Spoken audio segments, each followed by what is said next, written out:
الحمد لله العظيم الصلاة والسلام على نبي الكريم أما بعد فأعوذ بالله من الشيطان الرجيم بسم الله الرحمن الرحيم إن الله وملائكته يصلون على النبي يا أيها الذين آمنوا صلوا عليه وسلموا تسليما اللهم صل على سيدنا ونبينا وشفينا محمد وعلى آله وصحبه أجمعين اما بعد السلام علیکم و رحمت الله و برکاته جماعت المسلمین. خداوند منان را شاکر سپاسگزاریم که امروز برادرها بس خانه خدا یعنی حج مکه مکرمه سفر کردن و تقاضای دعا کردیم مولای صاحب دعا که خدا حج ما را مقبول و مبرور بگردانه و سعی مشکور و تمام فضیلت های حج نصیب کنه. بعضیا با مادرش پدرش سرپرست رفتن، بعضیا با همسر عزیزش، بعضیا خودشون رفتن.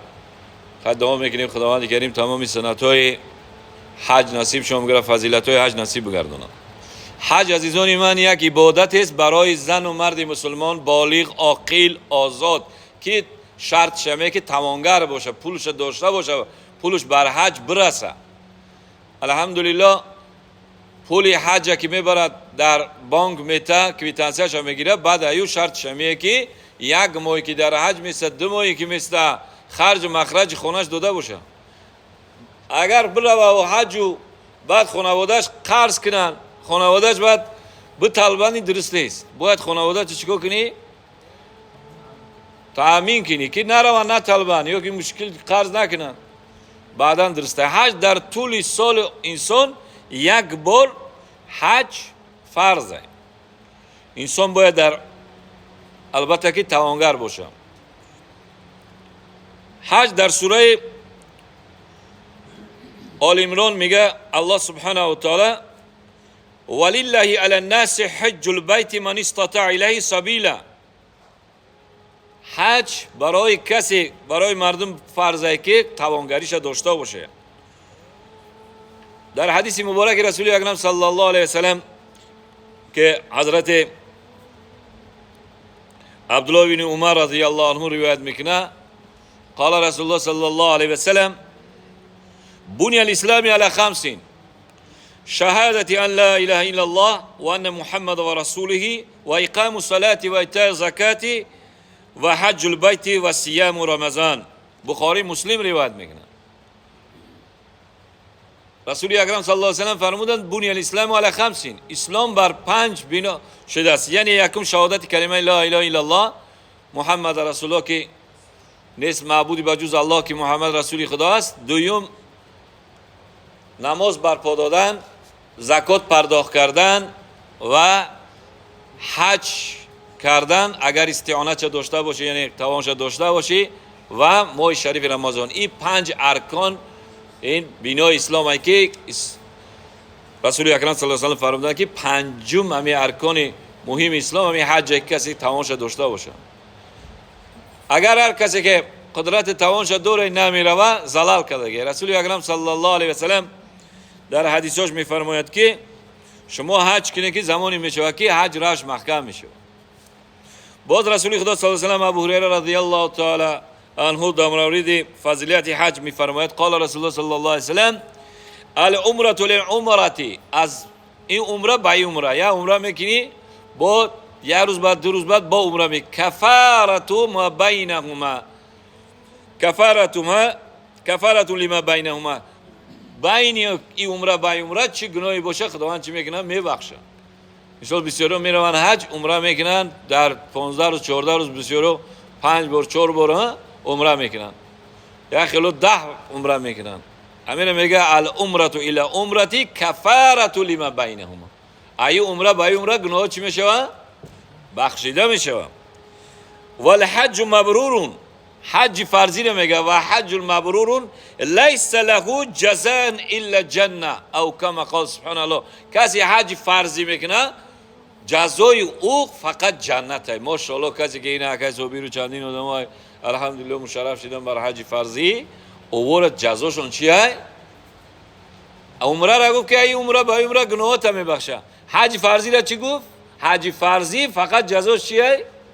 حاج محمد جان جنته. فهمیده سین؟ برای همین رسول اکرم صلی الله علیه وسلم گفت که شما حج کنه که روزی میشه حج دیگه نمیتونین حج رفته.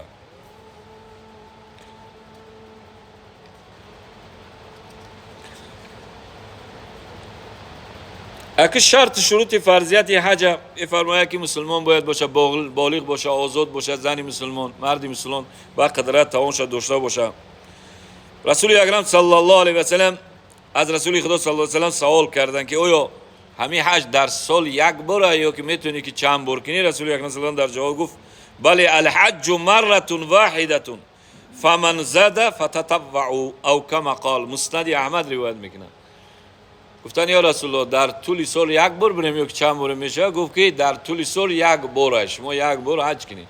نیکی کسی که اگر وہ قدرت توان شد داد نفل سنت کی رفتن، نیک فرضی چیه؟ یک بار. فهمیدی واجب رمشو یک بار فرضی را گفته، ای عمره را نگفته. عمره این سنت ای فرضی جمعی حجی که مبرور کنی اوزی الحمدلله. ای رایونی خمون چند رفتن، چند کسو رفتن، خدا دعا کنیم پروردگار حج چون قبول بگردن. باز در مورد حج فرضی فضیلت بزرگی که رسول اکرم صلی الله علیه و سلم روایت میکنه. قال رسول صلی الله علیه و سلم الحج لله. کسی حج میکنه برای الله، خاص برای رضامندی الله میره و میدونه که همین حج فرض خدای باید انجام بده، قدرت چه دوره ولم یفسق ولم یرفث رجع کیوم ولدته امه او کما قال. هر کسی که میگه من حج لله، کسی حج میکنه برای الله، ولم یرفث جنگ جلجال نمیکنه، فسق فساد نمیکنه، ولم یفسق دزدی نمیکنه، چشم چرون نمیکنه، حرامی نمیکنه، کارهای بد نمیکنه.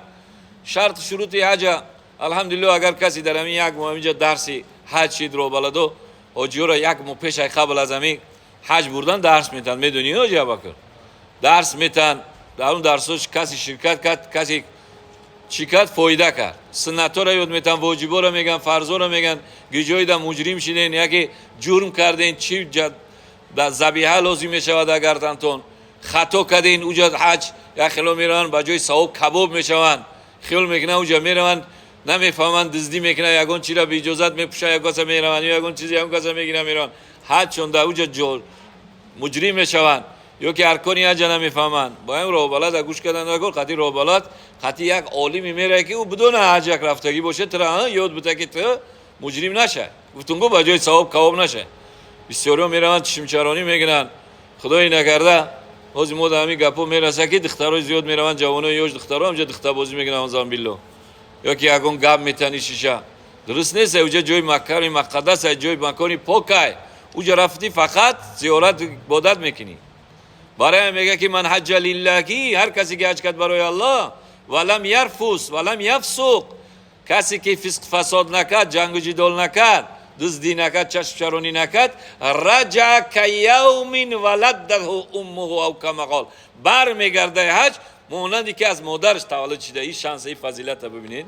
البته حج فرضی را گفتیم ما فهمیدین، حج عمره نی، حج فرضی ده کسی بر میگرده اگر همین کارو را نکنه الحمدلله تمامی ارکان حج مخلصانه محبتانه انجام بده، چه خیلی که باید شاید که رسول اکرم صلی الله علیه و سلم برای امتش دستور داد، نشان داد، همین خیلی انجام بده، بر بگردن ان شاء الله چی میشه؟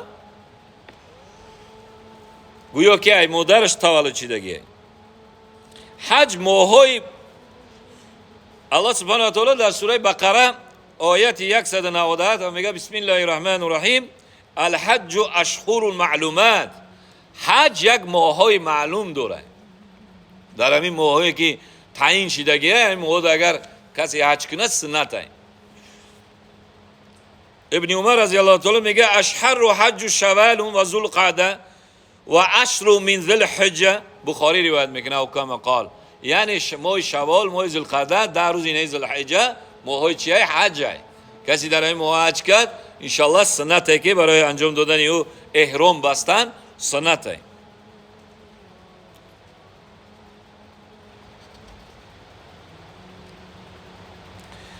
از اون من بسیار آدما میروند حج ده ضایع میکنن وقتشون. همین کلمه را خوب گوش کنین.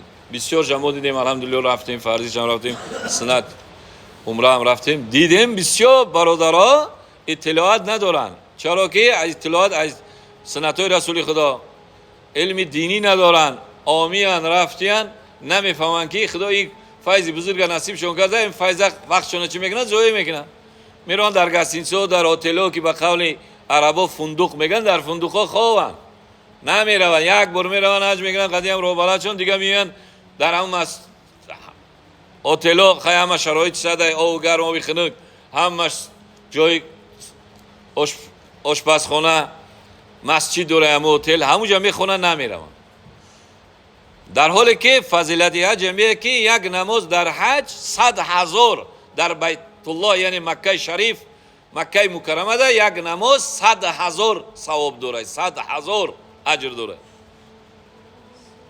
سه مسجد رسول اکرم صلی الله علیه و سلم حدیث داره که برای همین سه مسجد شما سفر کنین برین یکی بیت الله یکی مدینه منوره یکی بیت المقدس همین مسجدو ده شما میگن نیت کنین برین سنته که برین زیارت کنین بعد فضیلت داره هر یک توش در مکه مکرمه گفتیم 100,000 یک نماز 5 نماز خوندی الحمدلله چه میشود 500,000 5 نماز جماعت قد خوندی 500,000 تا نوشته میشه 4 یک ماه میسی در حج 4 جمعه را اگر در اونجا گذروندی 4 جمعه فکر که هر یک جمعه 100,000 جمعه گویا خوندگی اگر ایدی قربان خوندی گویا 100,000 ایدی قربان نماز عید خوندی 100,000 نماز رمضان خوندی اگر تراویح خوندی گویا 100,000 تراویح خوندی اینقدر فضیلت داره ای با در رمضان فضیلت و اجر چه میدونین بسیاره یک رکعت سنت فرض میشه یک رکعت فرض 70 رکعت میشه یک الحمدلله 700 الحمدلله سو میشه یک خیر کدگی 700 سو میشه تا 700,000 میگه برادران میرن در حج بزرگ میگردن مغازین با مغازین میگردن تماشا میکنن در گاستینسو خوان ای برادر خدا ترا مشرف کرده خدا ترا به 70,000 رحمت نگاه کرده که وجود نصیبت کرده بسیار دمور دیدیم میلیارد داشتن مردن رفتن نصیبشون نکرد ای خیش تباریخ خمون نگاه کنین ای همین بابا موبای خطو نگاه کنین ای هم پول داره همین نویه که زندگی میکنین ببینین یا چه گفتن که 1000 تا گوسفند داشت 1000 تا بز داشت در خانه‌شون 100 تایی 200 تایی گوسفند داشتن نصیبشون نکرد هر کس نصیب نمیکنن چرا محبت حج نداشتن نیت حج نکردن هر کسی که دوست بداره چیزی را خداوند با دعا کنه اون را میرسونه ما چند بار گفتم کسی که پول نداره دعا کنه که خدا حج نصیبم کنه کم بغلی که پول نداره اگر دعا نکنه که حج نصیبم نکنه او ایمانش کامل نیست پول داری که داره و حج نمیره قدرت چه داره مال ثروت زیاد داره مرکب داره همه چی را داره یکی نمیره 5 سال بعد از ذمه خداوند میبره 5 سال شانسش میده 5 سال میگه همین چیزی دوری ما دادم چرا یه بار نمیخونه ما رحمت بگوی یه بار نمی الحمدلله بگوی ها برادرها میرون همونجا دخترها و زنکا بسیار مغازین با مغازین خرید میکنن زوی میکنن نه نماز جماعت دن نه نماز جمعه دن بسیارها حتی نماز جمعه و نماز عید هم همونجا دیدم چی میکنن ای دیگه نتونستم پام در کرده ای سرم در کرده ای فلان کرده نگی ماشاءالله برادرای هسته که 5 وقت در هم مسجدن سحر میرون بوم دودا تا خفتن نخونه نمیان با سحر میرون تا خفتن نخونه نمیان ماشاءالله وقتی که حج نصیبتون کرد رفتین زویه نکنین هر یک چیز فضیلت داره دیم مسجد منوره را مسجد مدینه زیارت رسول اکرم صلی الله علیه و سلم میرین جای روز میسین 2 روز میسین 4 روز میسین زیارت کردین نماز 5 وقت در هم مسجد بخونین سالهای پیش 8 روز 10 روز میسودن مدینه ده 8 نماز 40 نماز با جماعت میخوندن چقدر فضیلت ها داشتن اوزی خیلی نیست اوزی میبرن 2 روز میستن روز یک برادر دیگه میگه مورا بردن 3 ساعت در زیارت کردیم یگان مسجد نگشتیم نه مسجد قبا رفتیم نه قبلتین رفتیم نه جایی که رسول اکرم صلی الله علیه و سلم نه باقی خیرمو رفتیم نه جایی که جای مقدس که رسول اکرم صلی الله علیه و سلم در او فضیلت های مسجد گفته که هر کسی که مسجد بیاید طهارت کنه بیاید در کنه بیا که حجی عمره نصیبش کردن میگن نه مولا نشید الان میگن نیت داریم که بریم خمون امروز داره همین جورا بگردیم فضیلت های حج در مدینه منوره عزیزان یک نماز 1000 رکعت در مکه 100,000 در مدینه چند 1000 در بیت المقدس 50 500 در اوجا 100,000 اینجا 1000 اینجا 500 در بیت المقدس میدونین در اسرائیل اوجا هم همونجا یک نماز 500. بعضی ها میگن اگر در مکه 100,000 در مدینه 50,000 در اوجا 10,000 این صحیح نیست. یوقا روایت چی نیست ضعیف. روایت صحیحش میگه که در مکه 100,000 در مدینه 1000 در بیت المقدس 500. فهمیدین؟ ایرا شما برین ایداس نتین رفتین در حج خونه رینو مگزین با مگزین نگردین و تماشا نگیرین و موزا با جماعت بخونین 5 وقت خوندین انشالله برکت فضیلت بسیاری داره. از اون سوال میشود که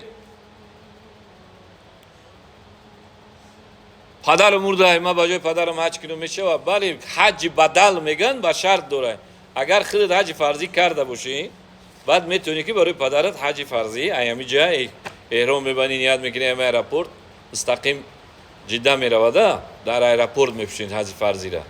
حج عمره خیر پریسیت که خط میشه مثال میپره مدینه بعد مدینه ایاموجا احرام میپوشن ایمیقات اوجا غسل میگن احرام میپوشن میرون. حج عمره دا میتونی که حج اول خودت بکو بعد برای پدرت بکو برای مادرت بکو برای زنده میشه برای مرده میشه خودت میره زن نمیره میتونی برای زن اونجا بکنی یا حج نفلی یا حج عمره. حج عمره داریم حج نفلی داریم حج فرضی. حج فرضی حج بدل برای پدر و مادرت مگر خودت حج کرده باشی بعد میتونی نه بخلیک ولی خودت حج فرضی نکرده میره او درست نمیشه برای پدرت کنی. فهمیدی مثلا خود حج فرضی را یا برای سال میره حج فرضی را انجام دادی بعد که با قدرت تمام کردی بو برای پدرت میتونی که برای حج فرضی برای مادرت خیلی برای مادر و پدرت شما فرضی که نرفته باشین رفتین فرضی رفتین همونجا برای پدر و مادرتون عمره کنین ها با حج نفلی هسته. حج نفلی از عمره چی فرق داره از اون؟ حج نفلی 7 به احرام 7 دور گردی همین خانه خدا تو میخری نام گردی خانه خدا تو میخری 7 مرتبه تمام در که نماز میخونی خودش میشه میبخشیش عمره با هر کسی باشه زنده مرده. آن حج عمره میره احرام میبندی از مسجد مادرمون بی بی عایشه رضی الله تعالی عنها اونجا میره غسل میگیری احرام میبندی میای 7 دور گردی خانه خدا میگردی بعد دو رکعت نماز میخونی و زمزم میخوری البته یه مستحب سنته بعدن صفا مروه را میگردی حلق میکنی سر تا میتروشی اما حج میتونی در رکعت نماز خونی با پدرت مادرت برادرت کسی دوستای خش تورد کسانی که حج مشرف شدن میدونی نه میبخشی. حج فرضی حج عمره همی خواهی در خونه خدا 7 دور گردی خونه صفا مروه. انا حج فرضی اوجا مینو میره در مینو 3 شب میستی بعد میای عرفات تا شام میستی بعد ایشون میره در مزدلفه 1 شب میستی ایسو بعد رمی جمرات میره اوجا سنگ جمع میکنی بعد شیطان 3 روز بعد تونلو بر راه میره که شیطان سنگ میزنی بعدن میای ذبیحت حقیقتی قربانی تا بعد حلق میکنی. خلاصه یا بعد انشالله که رفتین چطور میکنم برای همین برادرایی که رفتن الحمدلله تقاضای دعا دارن دست جمعی دعا کنیم خداوند تعالی پروردگار سفرشون نیک بگردونه حجشون مقبول و مبرور بگردونه. الحمدلله رفتن تمامی حجشون سعی و مشکور و فضیلتای حج نصیبشون کنه توفیق شما بده که در حق ما و وطن و ملت دعا کنه خدا تینجی همونی را در سراسر دنیا. حدیث مبارک رسول اکرم صلی الله علیه و سلم که الله سبحانه و تعالی میگه که ملائکه را که کسی خانه ما زیارت اومد چیزی میگم بتنشون دستشون خالی نگردونین که ما شرم میکنم و خونه ما اومدی نه ما پرسیدن ما اور اگر دستشون خالی بگردونم ما خجالت میکشم شرم میکنم یعنی توفیق بتن دعا کنن. در دعا حاجیو را میگم حاجیایی که مرا الحمدلله اینا ویدیو میبره میشنون در حج هر کسی که حج میره برای پدر و مادرش برای وطن و ملتش برای برادر و خواهر زن و فرزندش دوستش نوحی همسایش برای رفیقاش دعا نمیکنه او گناه عظیمی کرده. فردا روز قیامت میگه نامه اعمال انسان هم میدادین نامه اعمال انسان میگرفته نگاه میگه که فلانی در حقش دعا کرده بوده. هر وقتی که ما برای پدرمون مادرمون برادرمون دوستمون اپا و خواهر خش تور ماما و بابا دعا میکنیم در نامه او اس ام اس میره اوجا فهمیدین او خیلی میگرفتیم ماشاءالله در حق مصطفی دعا کرده بوده در حق اسمت الله دعا کرده بوده تیمولی در حج دعا کرده همین خیلی دعا را سخت بگیرین. حاجیای محترم اگر ویدیوی ما را گوش میکنین دعا بکنین انشالله. الدعا مخل عبادت، دعا مغز عبادت، الدعا هو العبادت، دعا خودش عبادت. بدترین ظالم همون ظالمایی که ای پیش کناری قبرستان میگذره در حق مرده ها دعا نمیکنه. بدترین ظالم همونی که برای دعا میکنه برای پدر و مادرش دعا نمیکنه. بدترین ظالم همونی که برای خش توارش دعا نمیکنه.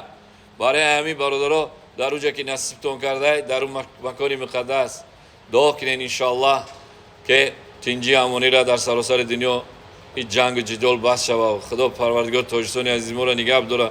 ای دشمنای درونه و بیرونه، دشمنایی که نقشه‌های شوم دارن خدای تعالی هدایت چون اگر قابل هدایت نبودن نقشه‌هاشون رو بر علیه خچون بگردونه.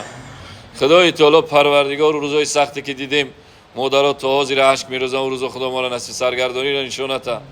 خدای تعالی تاجستان از آفت‌های زمینی و آسمانی خصوصا از سیل و بارانگری سخت از زمین جمعی خدا نگه داره. برادرها با حتما دعا کنیم برای این فرزندا، برای همین جوانا. خیلی جوانا منحرف شدن، منصرف شدن، راههای بد در رفتگیان. توبه کردم خدا اینقدر اسلام دور شدن که کسب یهودا گرفتن، تمامی بدنشون نکلکه زدیسن. اینقدر چیزای بد که یهود و نصارا میگن جوان مسلمان میبینی در تنش تمامی چیزا زده، درست نیست. جوان میبینی در قمارخانه، جوان میبینی در فاحشه‌خانه، در استریپتیز و در دیسکوتک، در کارهای بد کردیسن. جوانا دیگه عقلشون گم کردیسن. جوانا نسلی خمونن، جوانا نسلی تاجیکستانن. باید به ناموس شوان بچه‌ها. چندین خانه و خانه ویران شدیسن. بچه را نصیحت میکنی، دختر را نصیحت میکنی نمیفهمن. دعا کنی خداوند کریم پروردگار همین جوانا را در راه راست هدایت کند، در دین اسلام استقامت نصیب کند. فرزندان ما داریم هممون در مسافر غریبن، مهاجرن. خدا نگهشون داغ فرزند نشونته. خدای تعالی پروردگار بازم تاجستان عزیز ما را نگهدار و مددگار باشه. بازم کسانی که حج رفتن حجشون پروردگار قبول بگردان و ساق سلامت به دیدار وطن با بیانو. خدای تعالی هر کسی با همین جماعت نیت حج دارن خدا با خانواده عزیز ما نصیب ما بگردونه. یا رحمان یا رحیم برحمتک.